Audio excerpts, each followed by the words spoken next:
અને એના પાર્લરનું મારું દેખ્યું એવું છે હું ત્યાં તૈયાર થઈ હતી મારા ભાઈના મેરેજમાં. અત્યારનું ને એમાં કેટલું લેકિન મારા જોડે રેડી થયા પછી તમને કોઈનું કામ નહીં જ ગમે. પણ હવે હું જઈશ બી નહીં ને. તમારી બેન કેવી મસ્ત લાગતી હતી. મારા ભાઈ તો શું કે ખબર હે કે તાર પાર્લરવાળા એવો મેકઅપ કર્યો ને કે તું છોકરાની માં નહીં લાગતી. બીજી કોઈ આવવાની એમ કે તમારે કરવા અરે મારી છોકરી આખો દિવસ મને શું કીધું ખબર હે? પપ્પા મારી નવી મમ્મી, હા પપ્પા મારી નવી મમ્મી.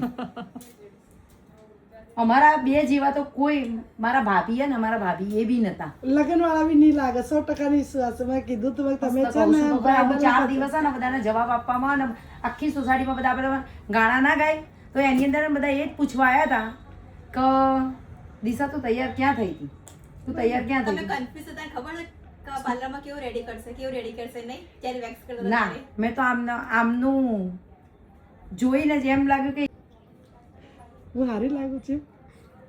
તમારો સ્વભાવ બી બહુ મસ્ત. તમે જેવી રીતે પૈસા લો ને એ પ્રમાણે અમને એમ થાય કે કામ બરાબર છે, સંતોષ થાય કે 3000 તો 3000 નું બરાબર. અને બીજું કે ગણેશ સ્થાપનામાં 1500 નો મેકઅપ છે ગરબા સુધી ચાલ્યો એટલે તો મને કન્ફ્યુઝ જ હતી.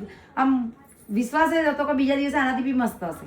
કેમ કે મેં ચાંદલા વખતે 1500 નો મેકઅપ કર્યો તો એમાં હલ્દી રસમ પછી બીજા મામેરું અને સાંજે બી તમે ના પાડ્યું ને મને પછી બી હું છે ને ખાલી હેરસ્ટાઈલ જ બદલીને ખાલી આમ પાણીનો છંટી કરી દીધો તો તોય મને બધાએ પૂછ્યું તું ગરબા કે તું ગરબામાં ક્યાં રેડી થઈ?